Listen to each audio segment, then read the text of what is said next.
아직은 최순실이라는 이름이 더 익숙한데요. 국정농단 비선실세 최서원 씨가 회고록을 냈다고 합니다. 벌써 회고록을 쓸 나이인가 궁금한데요. 책 제목이 나는 누구인가입니다.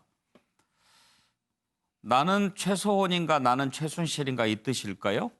자, 여기 내용을 보면은요.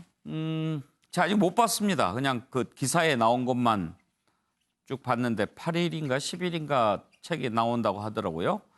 나오면 한번 봐보도록 하겠습니다. 그런데 제목이 옥중회옥입니다.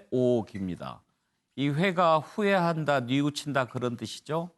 오도 이게 참 슬픈 마음으로 오열한다 그럴 때 쓰는 한자인데 옥중에서 정말 가슴을 쥐어뜯으면서 근데 옥중에는요. 컴퓨터 반입이 안 돼요, 노트북이. 전부 손으로 썼다는 겁니다. 손으로 이 300쪽 책 써내는 것 열심히 쓴 겁니다. 거기 이렇게 내용을 보면 나를 무식한 강남 아줌마로 평가해서 진실을 밝히려고 한다. 그리고 박근혜 전 대통령 흠집을 내기 위해서 비판 세력이 내 아버지를 이용했다. 그런 얘기했습니다. 아버지 최태민 얘기가 많이 나오는데 맨 처음에 박근혜 전 대통령 그러니까 박근혜 대통령 됐을 때 남편이 이제 박근혜 대통령 떠나라 그렇게 얘기했다는 거죠. 그래서 그럴 수가 없어서 오히려 남편을 버리기로 했다. 뭐 그런 말도 했고요. 그러면서 최근 일어나고 있는 여러 가지 상황에서도 또 한 말씀 했어요. 조국 사태 관련해서도 얘기하고 심지어 코로나 관련해서도 얘기를 하고요. 자, 먼저 왜 이런 회고록을 지금 썼는지 궁금한데 제작진이 4가지를 지금 꼽았네요. 이미지 변신을 위해서, 정권 후반기에 접어드니까, 아니면 돈 때문에, 조국 사태 보고 너무 억울한 나머지. 한 가지 더 생각해 볼 수도 있겠죠. 박근혜 전 대통령 재판에 조금이라도 도움이 돼볼까 해서 뭐 그런 것도 있겠죠. 자, 최순실 씨, 최서원 씨, 최서원 씨라고 불러달라. 최순실로 부르며 법적 대응하겠다 그런 얘기도 했는데요. 관련된 녹취들을 한번 들어보죠. 최순실 씨는 과거 제가 어려움을 겪을 때 도와준 인연으로 지난 대선 때 주로 연설이나 홍보 등의 분야에서 저의 선거 운동이 국민들에게 어떻게 전달되는지에 대해 개인적인 의견이나 소감을 전달해 주는 역할을 하였습니다. 단 한순간도 저의 사익을 추구하지 않았고 작은 사심도 품지 않고 살아왔습니다. 하지만 주변을 제대로 관리하지 못한 것은 결국 저의 큰 잘못입니다. 몇십 년 된 그런 그 지인이다. 그렇다고 해서 지인은 지인이지. 지인이 다 아는 사람들이 있지 않습니까? 어떻게 하다 보니까 오랜 세월 아는 사람도 생길 수 있고 그런데 그렇다고 뭐 지인이 뭐 모든 거를 다 한다는 거는 있을 수 없잖아요.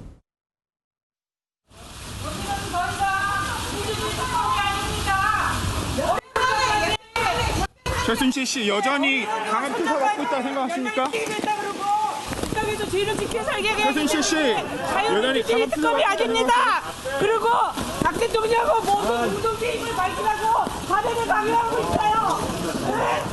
이거는 너무 억울해요. 우리 애들까지 다 어리손자까지 그렇게 하는 거는. 예, 벌써 3년 전이군요. 아주 먼 옛날 같아요. 최경철 의원, 네. 아직 책 못 봤죠?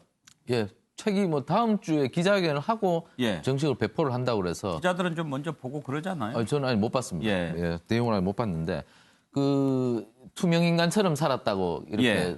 책에 썼다고 하는데 박근혜 대통령이 지금 아까 2016년 10월 25일 날 첫 번째 기자회견을 하죠. 최순실에 대해서 처음으로 고백합니다. 저 당시에 저 기자회견문을 만들기 직전에 최순실이라는 존재가 전국에 알려지면서 박근혜 전 대통령을 모셨던 당시 청와대 참모들 얘기를 들어보면 박근혜 전 대통령이 최순실이라는 존재가 알려지면서 이성을 잃은 모습을 보였다. 이렇게 이구동성으로 얘기를 했습니다. 박근혜 전 대통령은 최순실만은 임기 후반 아니라 임기가 끝나고 자기가 평생 동안 아무도 모르게 자신만 아는 사람으로 지키고 싶었는데 최순실이 결국엔 드러나고 말았죠. 근데 최순실이 최순실이라고 얘기하면 안 되는죠. 최서원으로 정정합니다. 최서원은 자신도 굉장히 보안에 대해서 열심히 잘했답니다. 그런데 결국에는 무엇이 잘못이었나?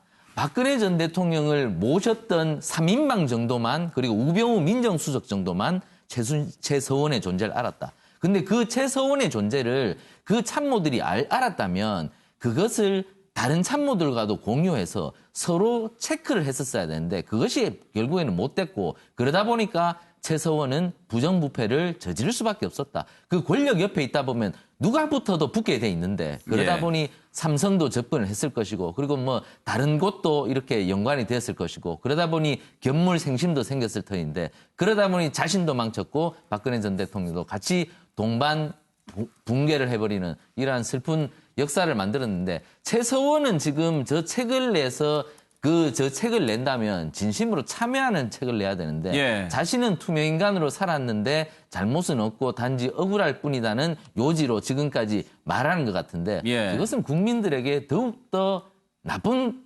생각을 심어주고 박근혜 전 대통령이 이제는 풀어줘야 한다는 정치권의 목소리도 있는데 그 목소리마저 잠잠하게 만들어질 수밖에 없는 이 책이 아닌가. 이 책이 조금 위험한 책이라고 봅니다. 왜냐하면 일방적으로 자신을 옹호하고 주장인 거죠? 그렇죠. 박근혜 전 대통령도 옹호하는 것이기 때문에 국민들의 감정을 좀 더 나쁜 감정을 또 새롭게 불러오는 것이 아닌가. 조금 이 책은 좀 적절하지 않다. 저는 개인적으로 이렇게 봅니다. 그래요.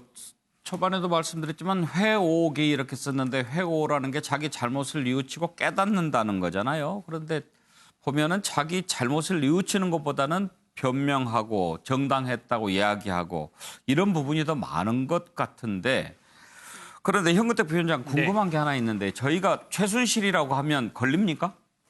뭐 전 최순실을 하든지 아니면 뭐 개명전 이름이니까요. 뭐 걸릴 건 없습니다. 왜냐하면 뭐 이름이라는 거는 어쨌든 사회에서 통용되는 건데 일반적으로 쓰이고 있잖아요. 그러다 보니까 뭐 이전에 이름이 아니었던 것도 아니고 그러니까 저는 문제 없을 걸로 보고요. 아마 제가 생각하기에는 이게 본인이 하고 싶은 말을 하는 거예요. 법정에. 지금 재판 안 끝났거든요. 그래서 저는 이제 변론 요지서라고 썼는데 왜냐하면 우리 막 이렇게 갈 때도 보면 막 얘기하잖아요. 오히려 보통 때는 뭐 조용히 있거나 이런데. 그러니까 법정에서도 본인이 하고 싶은 얘기를 다 못한 거예요. 그리고 지금 잘 말씀하셨지만 예민한 부분인데 그러니까 박근혜 같은 경우에는 뭐 사면 가능성도 있고 이렇지만 본인은 이제 그런 가능성이 없단 말이죠. 그럼 어쨌든 이 재판에서 본인이 하고 싶은 얘기라든지 아니면 사람들한테 여론전이라든지 이런 걸 해야 되는데 그럴 방법이 없어요, 잘. 그러면 아마 이 책을 사람들이 볼 겁니다. 우리처럼 방송도 하지만. 그래서 본인이 하고 싶은 얘기 내용도 보면 뭐 박근혜와의 인연도 있지만 가족 얘기, 딸 얘기, 그다음에 이 사건 얘기도 되게 많더라고요, 보니까. 지금 어떻게 해서 이게 뭐 했는지 뭐 국정농단 얘기도 있고 그다음에 뭐 구치소 생활도 있고 이래서 제가 보기에는 어쨌든 본인이 재판을 앞두고 있거나 아니면 현재 구치소에 있는 사람의 생각은 하나예요. 어떻게 하면 내가 좀 죄를 덜고 좀 형량을 줄일 건가. 그 목적이 저는 가장 크다고 봅니다. 윤기찬 부위원장은 왜 이 시점에 책 펴냈다고 생각하세요?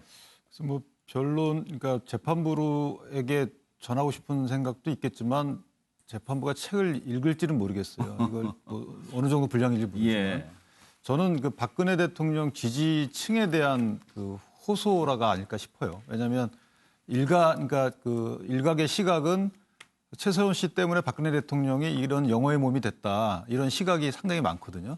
근데 사실은 그게 아니다. 나는 이렇게 대통령의 뭐 투명 인간으로서 열심히 이렇게 이혼도 하고 이렇게 보좌를 잘했다 이런 취지의 아마 그 박근혜 대통령 지지층에 대해서 내가 그 사실과 다른 이렇게 열심히 했다라는 취지의 호소가 아닐까 싶고요.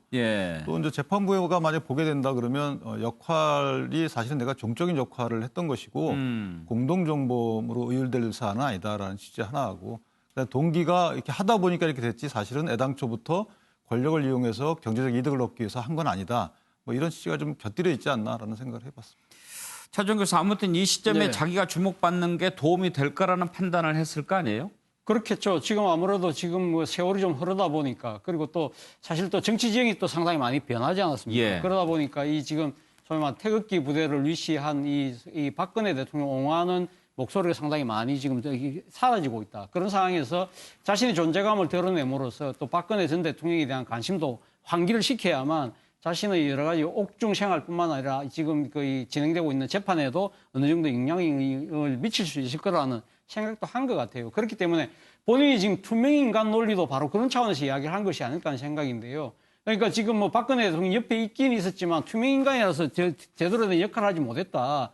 그 이야기는 그거 아니겠습니까? 투명인간이 갖고 있는 지갑은 뭘까요? 투명지갑일 거 아닙니까? 그럼 투명지갑 속에 들어가는 그 돈은 누구나 다 볼 수 있는 것인데 그게 뇌물일까요? 라는 의문을 지금 던지고 있는 것이죠. 그리고 지금 이 판넬 밑에 보면, 책 밑에 보면 한자로 써놨어요. 예. 아, 서, 수, 이렇게 써놨어요. 아시수. 아시수 써놨지 않습니까? 그러니까 저걸 보면서 제가 저 생각했습니다. 예. 아, 이 최수원 씨가 지금 이 대한민국 그 국민들뿐만 아니라 이 상당히 이 한자 문화권까지 이 노리고 좀 나름대로 책을 펴낸 것이 아닐까? 예. 자신의 억울함을 모든 세상 사람들에게 알리고 싶다는 예. 욕구가 그만큼 강하다는 뭔가를 좀 나름대로 느껴봤습니다. 예. 자, 왜 이 시점에 최 씨가 이런 책을 펴냈을까 궁금한데요. 특별히 좀 관심을 모았던 대목이 그러면 왜 박근혜 전 대통령 당선됐을 때 자기가 남아 있었는가 하는 그런 부분에 좀 초점이 많이 모아집니다. 특히 남편 정윤회 씨가 이제 떠나야 된다라고 했음에도 불구하고 차라리 당신을 버리겠다. 그리고 나는 의리를 지키겠다라고 했다고 하는데 이번에는 최 씨와 관련해서 했던 녹취들을 한번 모아서 들어보겠습니다. 정의는 피청구인이 대통령이 당선된 후 정의 대통령을 멀리 떠나려 한 적이 있다고 했는데 그건 사실인가요? 네. 전부 가족들도 그렇게 얘기를 했습니다. 하도 정권마다 저희가 많이 세무조사도 많이 받고 항상 그런 얘기를 많이 하고 실질적으로 그러려고 그랬습니다. 정인이 대통령 곁을 떠나지 못한 이유는 무엇이었던가요? 일단은 제가 마지막으로 혼자 되셔가지고 저도 혼자 되고 그래서 마지막 이제 독일에 저희가 이주를 하려고 결심을 했기 때문에 마지막으로 지켜드려야 되고 도와드릴 게 있나 해서 남아 있었던 거지 어떤 제가 무슨 사득이나 이득을 취하려고 그랬으면 독일로도 가려고 생각 안 했었을 것입니다. 혹시 정인이 없으면 대통령이 어떠한 결정도 하지 못했기 때문에 대통령이 정인을 곁에 두려고 하였다는 이야기가 있는데 이는 사실인가요? 그거는 말도 안 됩니다. 비선 라인이 있는지는 저는 모르겠습니다. 저는 비선이 아니니까. 제가 비선이라 그러면 알겠죠. 어느 비선이 있는지. 그런데 예. 제가 비선이 아니라고 자꾸 아닌데 비선이라고 하니까. 네. 그리고 저는 이렇게 누명을 쓰고. 네. 이걸 어떻게 봐야 됩니까? 그 얘기예요. 저는 그냥 한마디로 억울하게 그냥 제 입장으로는 그냥 조작에 내가 피해자다 이 생각밖에 없습니다. 그냥 그거고 일단 예. 그런 부분에 대해서 검찰에서 밝혀지겠죠. 네.